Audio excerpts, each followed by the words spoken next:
2022년 마지막 주가 시작이 됐습니다. 올해를 정리하면서 언론사마다 올해의 인물 발표하고 있는데요.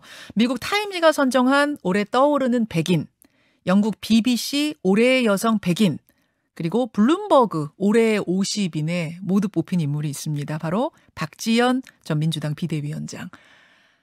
최연소 제1야당 대표가 됐지만 82일 만에 그 자리에서 물러났고요. 당대표 출마가 좌절된 뒤에는 사실상 두문불출했죠.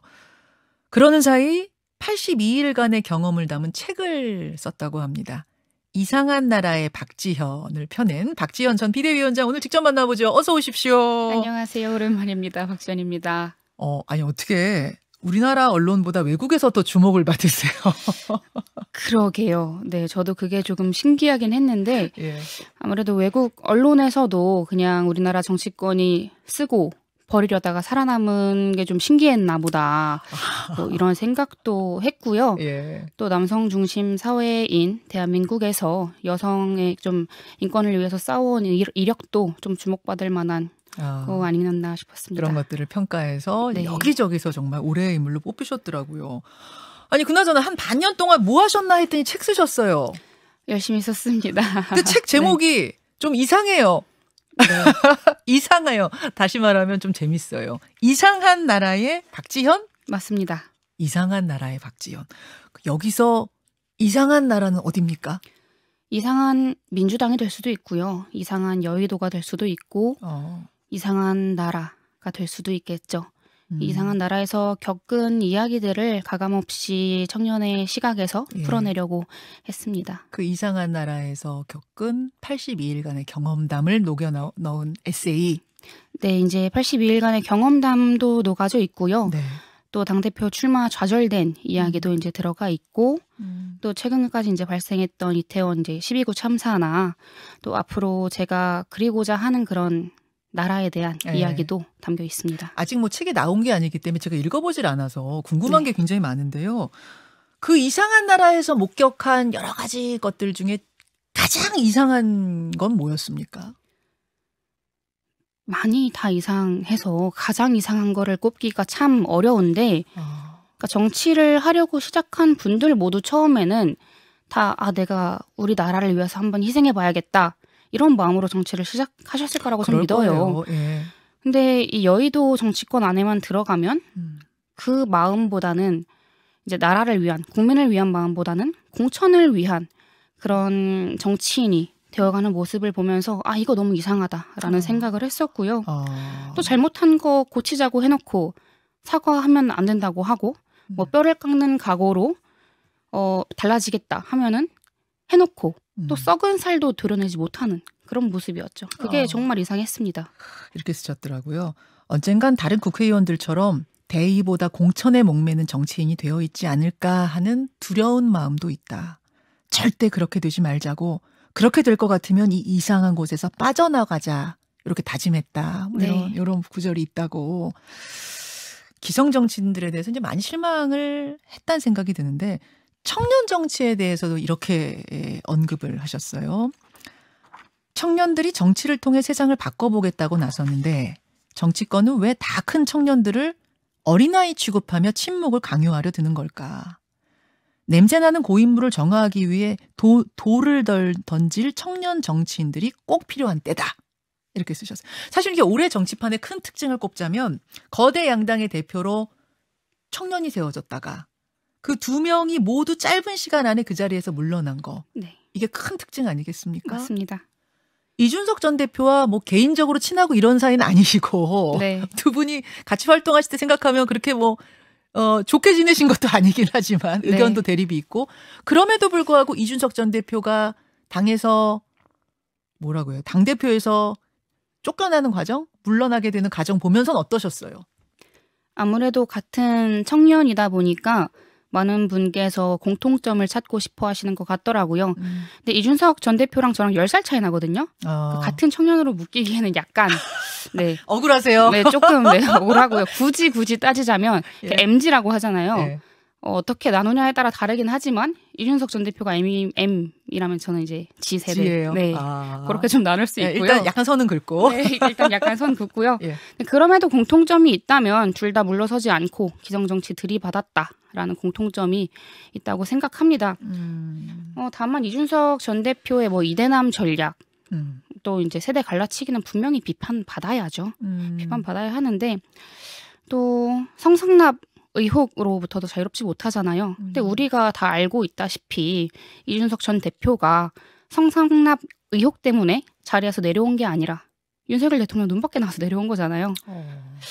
그러니까 이준석 전 대표도 저는 그대로 물러나진 않을 거라고 보고요. 총선 앞두고 새로운 길을 모색하지 않을까 생각합니다. 근데 그게 창당이든 아니면 뭐 당내에서 내부 투쟁이든 쉽지 않을 거라고 생각합니다. 지금 뭐 이러저러 선은 그으셨지만 그럼에도 불구하고 청년 대표를 지냈던 사람으로서 약간의 동병상련 같은 건 있는 거예요? 동병상련을 느끼게 될 때가 몇 번 있었습니다. 뭐 이제 이준석 대표가 뭐 기자회견을 하면서 눈물을 보일 때 뭐 이제 자기를 욕을 했다. 뭐 이런 그 안에서 당했던 이 기성 정치인, 네, 기성 정치인들에게 당했던 일화들을 이야기를 할 때 좀 공감이 가더라고요. 그러셨어요. 네. 그런가 하면 민주당에 대해서도 쓴소리를 책에 가감없이 쓰셨다고 해요. 이런 식으로. 말의 향연은 계속되는데 행동은 없는 민주당. 국민은 무서워하지 않고 강성 팬덤만 무서워하는 정치인. 국민의 권리가 아니라 정치인의 기득권을 지키기 위한 온갖 권모술수가 난무하는 여의도. 이곳은 나에게 이상한 토끼굴이었다. 이렇게 쓰셨네요. 네, 제가 이제 이상한 나라의 박지연이라고 이름을 지은 게 그 이상한 나라의 앨리스라는 동화는 다들 아시잖아요. 네. 앨리스가 들어간 토끼굴은 상식과 논리로 이해되지 않는 이상한 나라였습니다. 근데 제가 들어간 여의도라는 굴도 그런 이상한 나라였기 때문에 이상한 나라의 앨리스가 아니라 이상한 나라의 박지연이다 이런 생각도 많이 했고 제가 예전에는 추적단 불꽃 활동하면서 네. 그 N번방 추적할 때 그때 봤던 N번방이 내가 들어간 첫 번째 이상한 굴이 아니었을까 그런 생각도 많이 들더라고요. 책을 쓰면서 아 내가 정말 이상한 곳에 있구나. 이 이상한 것을 정상으로 돌려야겠구나 라는 생각들 많이 했습니다. 첫 번째 이상한 굴이 N번방이었는데 두 번째 이상한 굴이 여의도 정치판이에요? 둘 다 너무 이상하죠. 네. 야, 진짜 여의도의 기성 정치인들이 많이 뼈아파해야 될 대목이네요. 맞습니다. 그래 주셨으면 좋겠어요. 그래요. 박지현 전 민주당 비대위원장 지금 만나고 있습니다.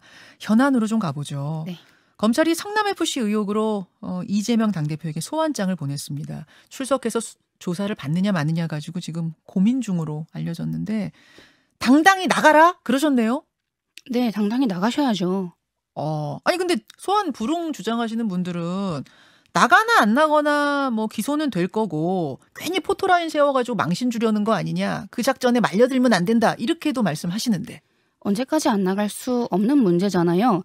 제 주변에서 이제 저한테 물어보시는 게 너 뭐 알고 있는 거 없냐? 이재명 대표 진짜 뭐 있는 거 아니야? 이렇게 많이들 여쭤보세요. 네. 근데 그렇게 물어보신다는 건 이미 뭐가 있는 것 같은 인상을 국민들께 드렸다는 거잖아요. 근데 그렇게 되면 안 되거든요. 이제 본인이 당당하면 당당하게 이제 검찰 조사 응하고 이야기하고 나오면 되는 거거든요. 이게 국민의힘과 차별점을 들 수 있는 그런 저는 이슈라고 보기 때문에 예.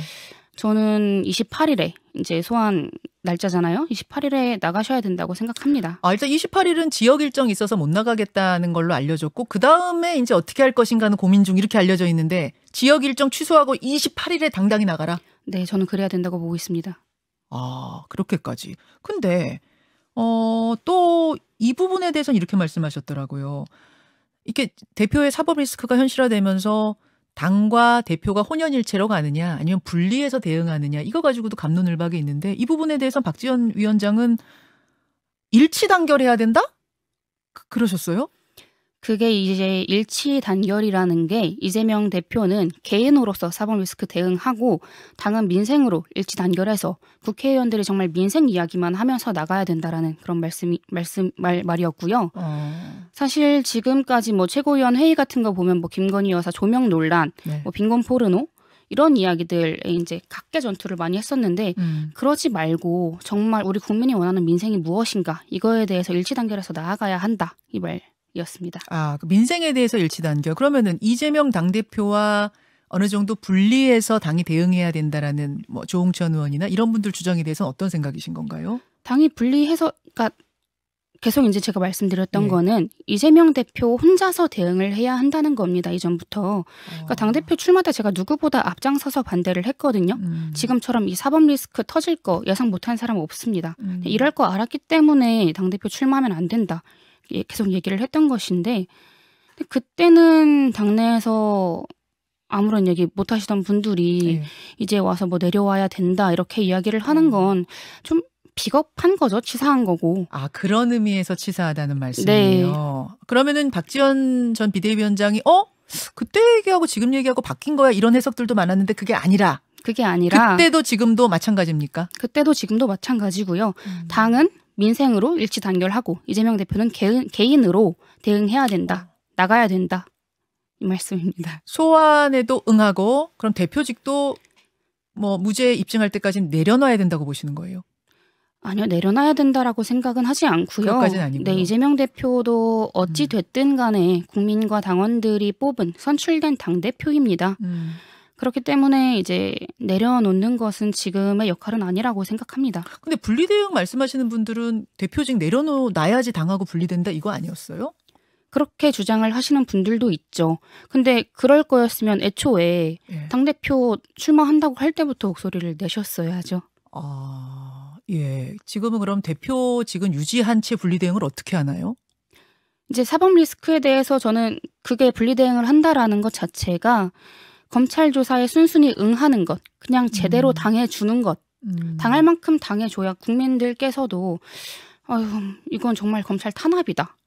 이거는 정말 정적을 내쫓으려는 윤석열 정권의 이런 문제를 이제 좀 보실 수 있을 거라고 생각을 하거든요. 그런 의미에서. 네. 알겠습니다. 더불어민주당 박지원 전 비대위원장 지금 만나고 있습니다.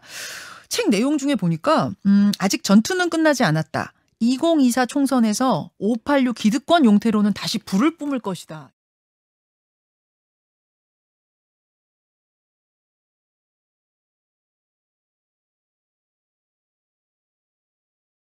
이런 표현이 있다고 해요. 네.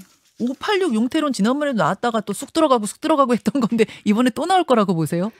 제가 이제 그 당시에 586 용태론 이야기했을 때 많은 지적을 받았던 것 중에 하나가 TPO가 안 맞다. 그러니까 시간, 뭐 장소, 상황이 안 맞다였잖아요. 지금 선거 바로 앞두고 할 얘기는 아니지 뭐 그런 거였잖아요. 네, 그런 얘기였잖아요. 근데 2024년 총선이야말로 너무 적절한 TPO가 아닌가. 이 586 용태가 빛을 발하기 너무 적절한 TPO다. 왜 그렇게? 라는 생각을 이제 좀 했는데요. 그러니까 민주당이나 국민의힘이나 지금 이 적대적 공존에 기반한 혐오 정치하고 있습니다. 언제까지 이 혐오 정치 할 수 없잖아요. 그러니까 결국 청년 정치는 이 적대적 공존 정치와의 결별을 이미 한다고 생각하고요. 그 길로 나아가기 위해서 지금 많은 청년이 힘을 합치고 있어요. 그래서 나이만 젊은 청년 정치가 아니라 정말 정책과 아젠다로 무장하는 청년 정치의 힘을 국민 앞에 반드시 보여드리겠습니다. 뭐 하실 거예요 앞으로? 박지원 전 비대위원장 이제 책은 쓰셨고 또 올해의 인물로도 뽑혔고 이제는 뭘 생각하고 계십니까? 일단 책을 썼으니까 책을 매개로 전국 다니면서 이제 국민분들, 당원분들 만나면서 여러 이야기를 좀 들어보려고 합니다. 제가 여름 끝자락에 남양주에 가서 이제 거리에서 강연을 짧게 한 적이 있는데 그때 이제 대의원 분께서 오신 적이 있어요. 원래 박지원 되게 싫어했는데 만나서 얘기해보니까 좀 괜찮은 것 같다 이렇게 얘기를 하시더라고요. 그래서 많은 분 만나서 이야기하고 좀 소통해야겠구나 이런 생각 많이 들어서 여기저기 다니려고요. 강연하면서 내 뜻을 좀 직접 전달할 방법을 고민하시고 2024년 총선 사실은 선거라는 거는 정치의 꿈이 있는 사람, 세상을 바꾸겠다는 사람은 누구나 도전하고자 하고 해야 하는 건데 그것도 생각하고 계세요?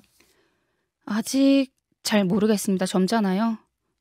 그래서 당장 2024년 총선을 생각한다기보다는 장기적으로 정치를 하려는 마음을 가지고 있고요.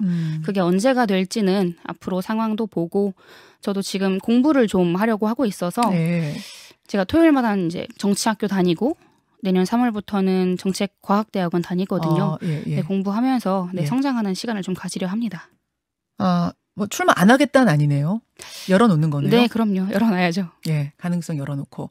뭐 창당을 하는 건 아니냐 이런 이야기도 있었는데 그런 계획도 있습니까? 아니요, 없습니다. 뭐 이제 당내에서는 청원에 뭐 박지원 출당 요구가 올라오고 있기도 한데 쫓겨나지 않는 이상 제가 먼저 나가서 창당할 일은 없을 겁니다.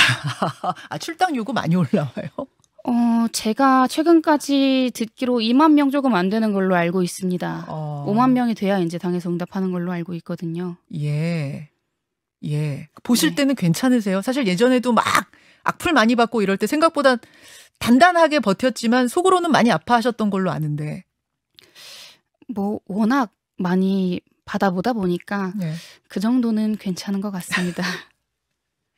알겠습니다. 네. 예, 이상한 나라의 박지현이라는 책을 이제 인쇄소로 넘기신 거죠? 인쇄소로 넘겨서 저는 금주 중에 이제 받아보고요. 예. 이제 시키시는 분들은 다음 주 1월 초에 좀 받아보실 수 있지 않을까 싶습니다. 예, 책을 들고 돌아온 박지현 전 민주당 비대위원장 오랜만에 직접 만나봤습니다. 오늘 고맙습니다. 감사합니다. 김현정의 뉴스쇼는 시청자 여러분의 참여를 기다립니다. 구독과 좋아요, 댓글 잊지 않으셨죠? 알림 설정을 해두시면 평일 아침 7시 20분 실시간 라이브도 참여하실 수 있습니다.